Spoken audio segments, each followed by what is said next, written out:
Quelle est la place que tu as prise et celle que tu as jamais osé prendre?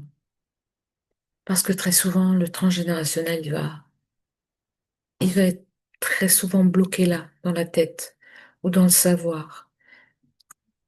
Quand tu es arrivé sur cette terre, on débarque dans un espace. On arrive dans une famille, dans une structure. Et quelquefois, cette structure vraiment de ta famille, elle a déjà ses lignes, ses manques, ses drames, ses non-dits, ses attentes, ses attachements. Et toi, sans même le savoir, tu t'es glissé dans cette place, tout doucement. Une place bien, bien précise, vraiment. Celle qui manquait dans ce système, en tout cas. Une place qui souvent n'était pas vraiment la tienne, mais celle qui te permet vraiment d'être aimé, d'être utile et d'exister. C'est vraiment là qu'on va commencer aujourd'hui. On va parler de cette place, celle que tu as prise, ou celle que tu n'as pas prise, ou celle que tu aimerais retrouver. Tu vois, il y a plein de choses qui se mettent en place, en fait, à ce moment-là. La place dans ta fratrie, c'est pas juste un ordre. C'est pas juste être l'aîné, le cadet, ou le dernier, ou l'enfant unique. C'est pas juste une position, c'est pas juste un chiffre. C'est une fonction inconsciente dans ce système où tu es arrivé. Je vais te donner des exemples très simples, vraiment des choses auxquelles peut-être tu vas te reconnaître ou tu vas te dire, hop, elle est barjo, elle.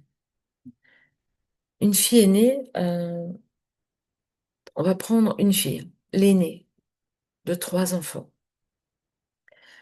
dont la mère est un peu pas trop en forme, un peu dépressive, un peu...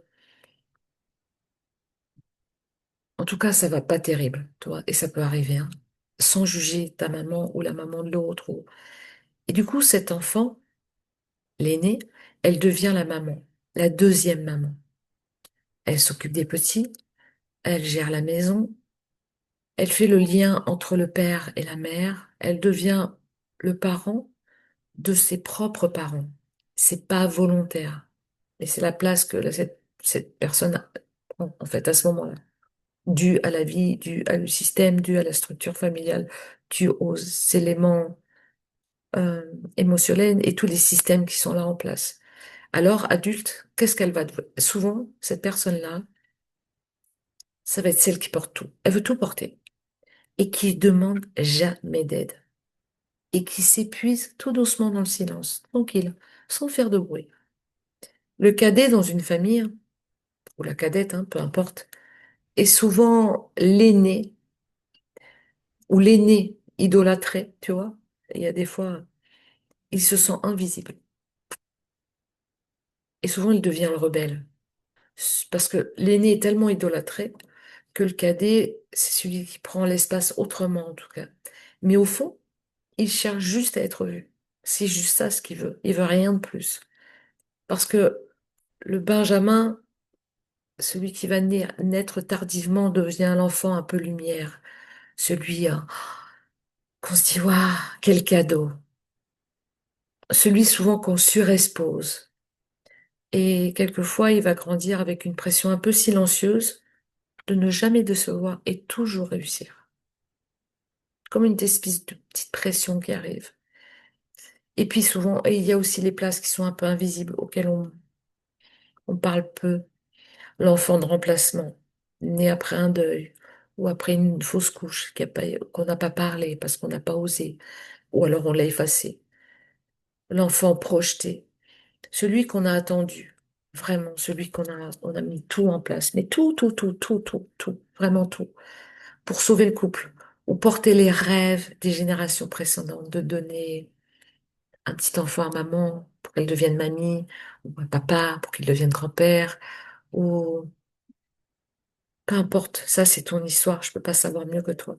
Et souvent ces rôles qui vont se mettre en place,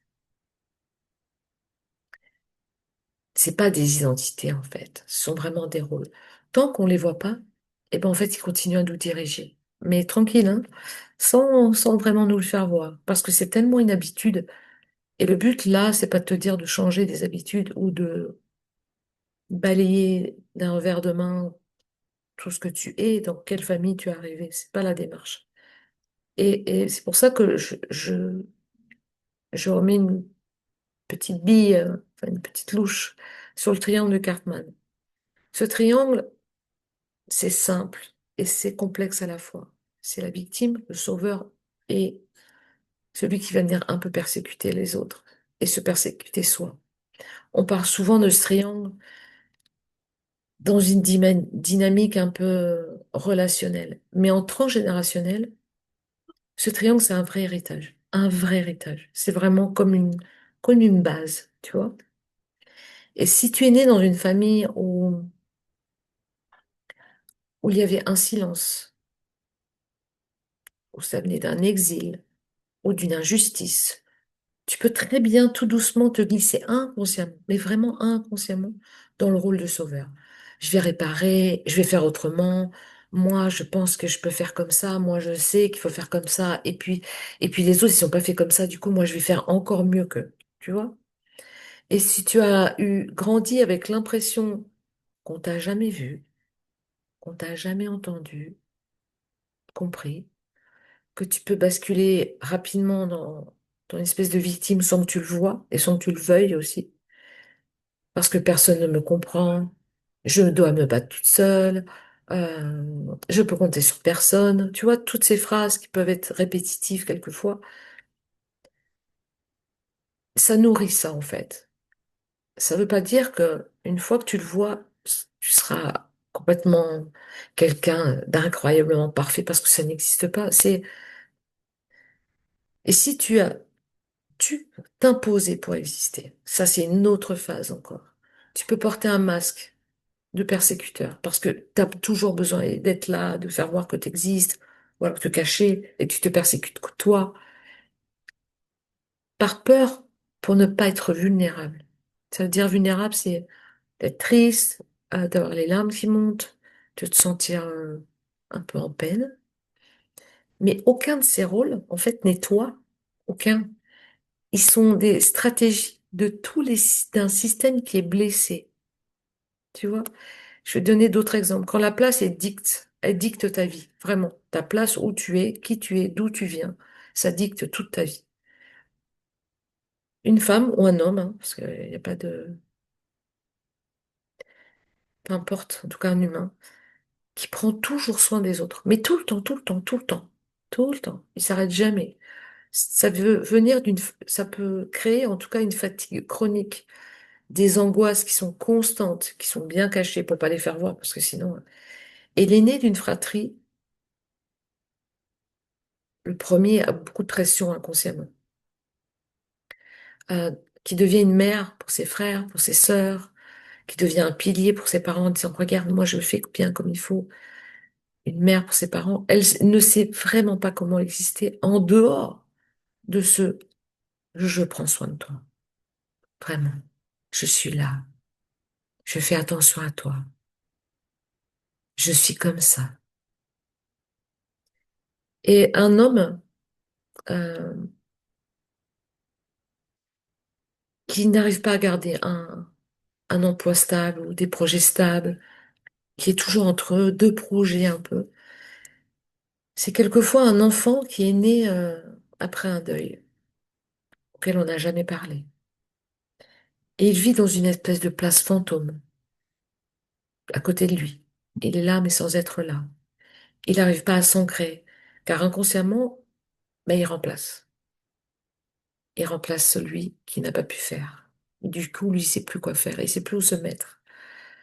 Et une femme qui est en conflit permanent avec l'autorité, ou en tout cas avec son entourage, qui est souvent en révolte automatique, elle répète le combat, très souvent, de sa grand-mère. Soit qui a été humiliée ou soumise, ou qui a dû travailler extrêmement dur, ou dans cette société, elle ne trouvait pas sa place parce qu'elle était tout le temps fatiguée. Et du coup, aujourd'hui, tu prends cette colère. Et souvent, cette personne-là, en étant rebelle, elle croit qu'elle se libère, mais en fait, elle réagit, elle surréagit, encore prise dans le contrôle de ces personnes qui ont été persécutées dans sa ligne. Et la fatigue d'une vie euh, n'a pas sa place. On n'est pas là pour ça. On n'est pas là pour s'épuiser pour l'autre, on n'est pas là pour sauver le monde, on est là pour avancer pas à pas, en étant qui on est vraiment, la place qu'on choisit. Ça ne veut pas dire qu'on efface toutes les places de notre famille, de qui on est, des gens qu'on aime. Si, quand tu n'es pas, tu te sens pas à ta vraie place, et finalement tu te dis, bah, je sais pas ce que c'est ma vraie place, tu vois. Parce il peut y avoir ça aussi, hein. Tout devient un peu lourd. Ça devient plus lourd, plus flou. Tu fais tout pour être aimé, tout, tout. Tu t'adaptes à tout pour pas déplaire. Et tu prends des chemins qui finalement, qui sont pas les tiens. C'est pas ceux que tu as choisis. Et puis un jour, tu t'arrêtes et tu te dis, je suis fatiguée, tout ça en fait. J'en ai marre de tout ça. Vraiment, j'ai ras la casquette. Pas physiquement, quelquefois. À l'âme. Tu parles à ton âme, à ton cœur et tu dis, oh, j'en ai marre. J'en ai marre de tout ça. C'est souvent le signe que ta place est à redéfinir. Pas en effaçant tout ce que tu as déjà construit. Pas en effaçant les gens qui t'entourent. Mais tu es prête à quitter ce rôle. Doucement. En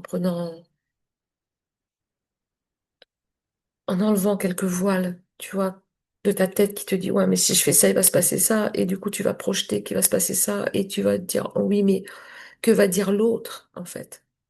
Je te parle de toi, là, de toi avec moi, là, maintenant.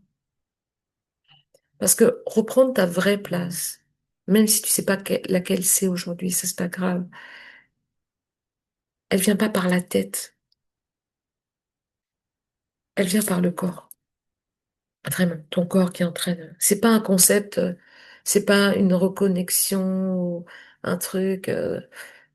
Commence par un non, par une mise un peu à distance de quelque chose que tu sens que ça t'épuise et vraiment tu n'en peux plus, par l'acceptation de déplaire et pas plaire à tout le monde, pas en mode rebelle, hein, mais commence par du silence, vraiment, juste par du silence. Là, prends quelques secondes ou une minute ou 10 minutes, tu peux même mettre sur pause si tu as envie et tu prends des grandes inspirations. Vraiment, t'inspires tout ce que tu entends, tout ce que tu reçois toi maintenant là. Du vide, du flou, parce que l'ancien rôle peut tomber tout doucement, parce que le nouveau, des fois il n'est pas encore là, mais il est juste là. Tu vois, et tu vas te dire, mais les cinglés, c'est là que ça respire en fait. C'est plus tu vas respirer, plus ça va commencer vraiment, c'est là que ça commence vraiment. Parce que la première chose que tu as fait quand tu es sorti du ventre de ta maman, tu as respiré. Et soit tu as pleuré, en tout cas tu as respiré, ça c'est une certitude, sinon tu serais pas là. Au fur et à mesure du temps, on arrête de respirer. Ou alors on respire que quand on en a marre, on souffle. Pour un adolescent, tu le vois, il en a marre, il fait. Mais il souffle seulement, ce qu'il veut pas. Mais du coup, c'est pas ce qu'il veut, au fond. Le but là, c'est pas de venir te juger ou te dire c'est bien, c'est pas bien, ou tu devrais pas faire comme ça, ou je suis pas là pour ça. Si, si tu te vois dans aucun rôle de tout ça,